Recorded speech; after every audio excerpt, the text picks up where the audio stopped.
Okay. We jump back into get the week rolling. It's something how these weeks just keep coming now.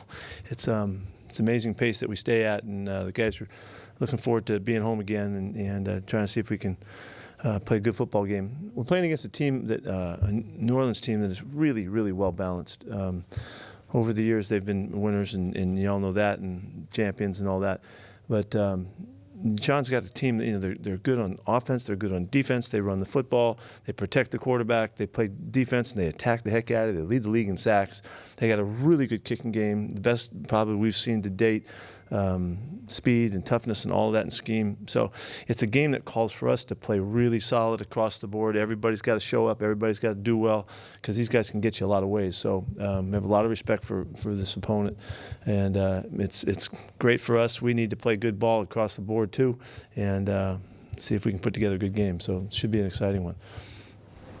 Coach, expecting Teddy Bridgewater or Taysom Hill? How do you kind of prepare for that? I would think that Teddy goes, and just by the structure that they've been in.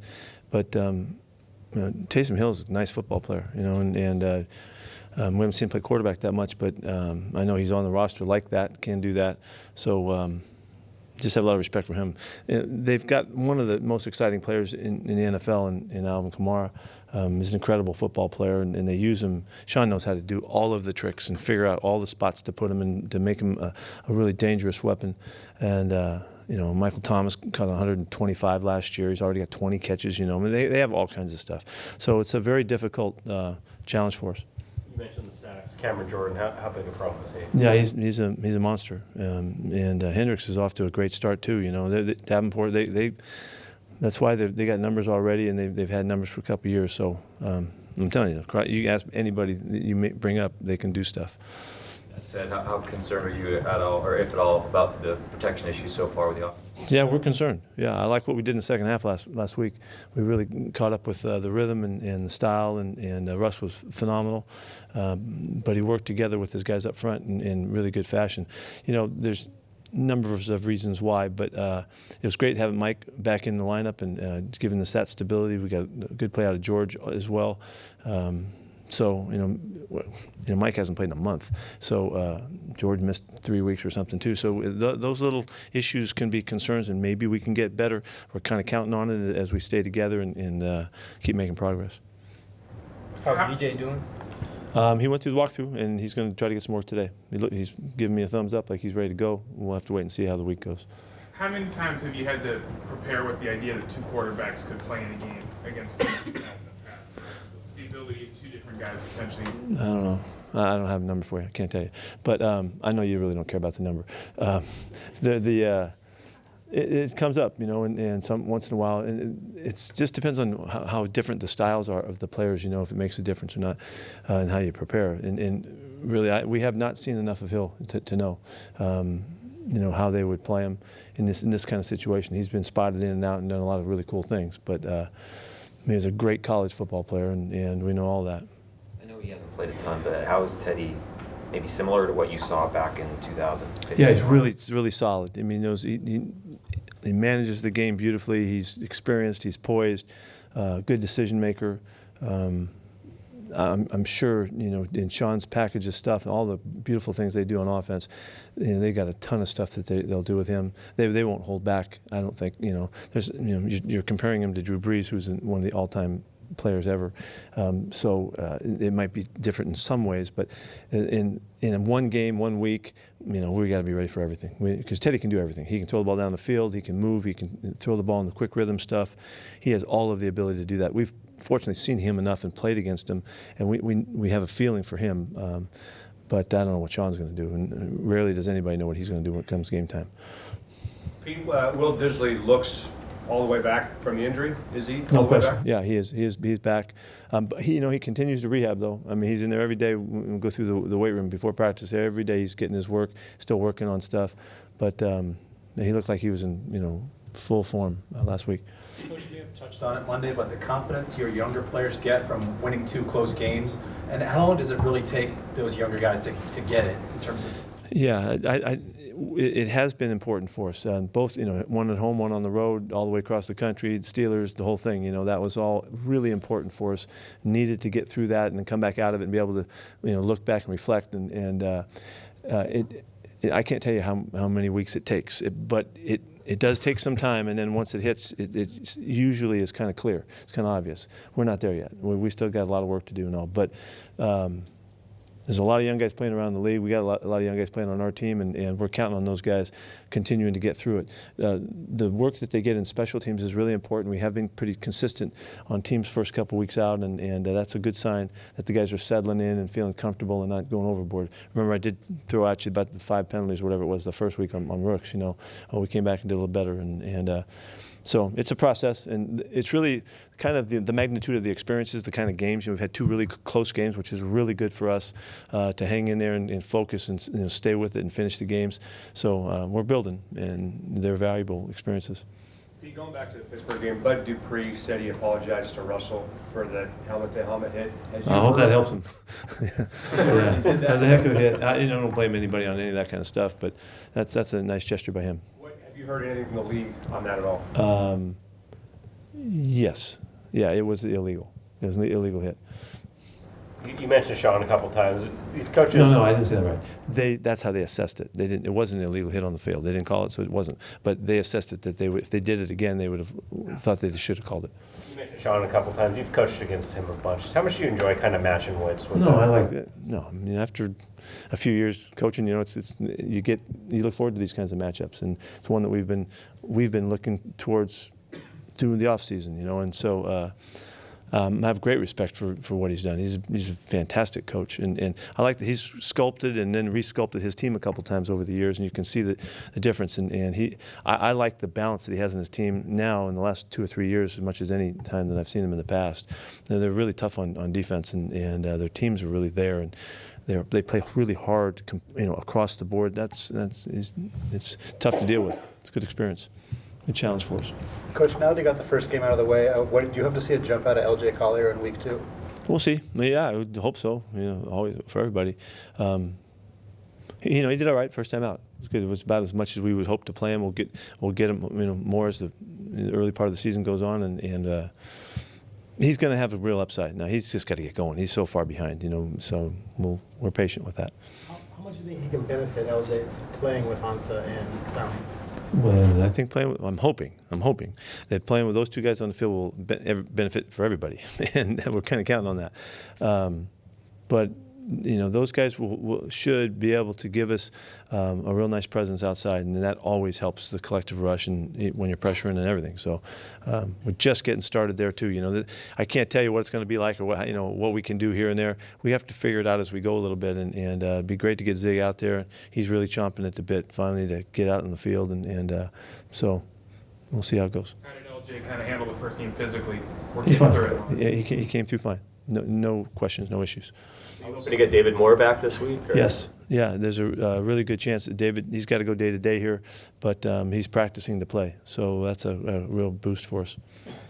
How is Tedrick doing with the hamstring issue? Yeah, it's still touch and go to make it back for this week, but he's working really hard. He's really determined, and if not this week, it'll be next week. He's right around the corner from it. If not, we'll see what happens by the end of the week. Is it good to see that Tyler Lockett can carry the quick passing game and be a go-to guy underneath in addition to what he does downfield? Yeah, but there's never been any question in our minds about that. That just hasn't been what's featured, but Tyler can do everything. He can run every route, and he has great feel and sense on everything. So that's just, he'll do whatever he's asked of, and it was really, it fit the game plan really well, and both Russ and Shotty and Tyler worked together really well to make it come to life. Everyone knows the ball's going to Michael Thomas. I guess what makes him such a good He's just receiver? a fantastic player. He's got all the instincts, all the awareness, all the catches, great range. They just totally trust the guy, and they just absolutely believe in him because he's the real deal. He's a great player. What do you think think of of the work that Russell does with his mental conditioning coach? What do I think of it? Yeah. I think everything that you can compete to work at is of value, if you can fit it into your schedule and all. Russ is a tireless worker and competitor, and he's like the great competitors. They're always curious to find another way to figure out how to get a little bit better, and that curiosity reigns in him. And this is one area that he's really worked to emphasize, and it's a good illustration of just taking advantage of all of the elements that are there to help you. And he's enjoying it. I know he likes getting into it. He loves anything he can do to work to get better. He enjoys, and he's enjoying that. Jazz Ferguson getting let go. What were the kind of challenges that he faced, you think? Jazz had a good run with us now. He did well. I hope we can get him back sometime. He is a good playmaker now. And there's no question that he can make some stuff happen. He's in a position group that's really doing well. And we drafted 3 guys at the spot too. It's just a hard spot to make the club. So. Any new injuries out of the game over the past Any couple of new days? injuries out of the game that you don't know about? Ethan Posic's going to miss a little bit of time here during the week. We think he's going to play, but he's got a stiff neck. We'll see how he does. How's it going to Ford? Puna's going to practice. We'll see how he does, and he'll be on a little bit of pitch count during the week, and we'll see how he does and handles it, and we'll look forward to him playing. He's playing. You talk to him, he thinks he's playing. So his attitude is perfect to get back. We'll see if we can get that done. As a former player and coach at the college level in California, what's your take on potentially that rule changing in California? I don't know the real depth to it. I've never been the guy that feels like the players needed to be paid, to play, and that I felt like their scholarship and all the advantages that the guys got was always a pretty darn good deal. To me, that sounds like it's an adult situation that have entered into the, trying to make sense of a kid's experience, and so they justified it. I don't know that it's wrong. I mean, it's, good for the kids and all, and if it's the right thing, maybe the rest of the country adopts it. But I never thought that it was necessary. Even though there's times that are tough for kids that don't have, a lot of money to take as incidental spending and stuff like that. When the kid's on scholarship, he's taken care of pretty well, they can make it, So to start that, I'm surprised it happened, but we'll see what happens. I know nothing. Over the years, have you adjusted at all the way you attempt to connect with your younger players, stuff like social media coming to the game, or just anything like that? And I'm kind of a dog on Twitter, so I've been there for a long time. I don't even know if that counts as social media anymore. That's kind of like so old, but. I haven't really tried to change or anything. I haven't done that. I think it's probably surprising to people that are watching, how could this guy, get along with those guys? But I've never had any problem. I haven't had any issue. And I think if there's a key to it, I understand better how it works relationship-wise. We're a relationship-based organization. That's the heart of how we operate, and that means that to do that, the way I understand how we do it is you have to give to the relationship, and you got to pay attention, and you got to listen, and you got to be available when the times are necessary to develop a relationship and build an understanding. And I don't think it matters how old you are or how young you are. I'm doing it with my grandkids, so it doesn't matter to me in the same fashion. And I do that by caring so much that I'll do whatever I need to do to make sense to them and help them out and whatever. So maybe that's the connective, element that gives us a chance. But I won't know that it's an issue until they tell me it is, so I don't know. During the season, do you meet with guys and talk to them about non-football stuff? Kind of a regular ongoing process, yeah. It's just whatever's happening, family issues, stuff that comes up, things back home, their college experience, what's going on, games, where they live. There's always, I need to always be on that topic because I care, and it matters to me what's going on with these guys. It's hard to get really intimate relationships, and that's not necessarily the goal. It's just there needs to be a relationship with foundation and communication, and interaction, and most of all listening, I think, is probably the most powerful part of the whole thing. It's important. You're saying Thanks for asking that. Sorry. You're saying it's important for you to connect to the players. It seems like it's also important for you to connect to the Bill Russells and those things, and kind of what you get from there to help with the kids and what's happening today. You're either competing or you're not. I mean, you either compete or you're not. And I know that may sound kind of simple to you, but to me, every communication, every opportunity to meet and greet, learn from, understand, research. I got people bringing me stuff all the time. Hey, you might be interested in this, you may be interested in that. And it doesn't take me long. If I see something that I really like, I'm calling the people because I need to know what's going on. But that, to me, that's just being a competitor, you know. That's just going for it. I mean, the fact that Bill lives right across the lake here, you know. I mean, what an unbelievable gift, and he's awarded us that he would share some time with us, and just knowing him that he's here, that makes me more ready to pick up one of his books. I mean, you guys should read Russell Rules. It's one of his 8 or 9 year old book or something, but you should read it if you want to know what we're doing and how we think. I mean, he's taught me a ton. Many times, but he did it all over again this year, you know. So where is the next inspiration coming from? Well, if I'm not open to it, then I'm not listening, and I'm not watching, and then I'm not competing. So that's how that happens, and so that's why it happens. And you know, I don't care where I got to go to figure stuff out or whatever, to get challenged and learn. And Bill just happens to be right across the lake, you know. So.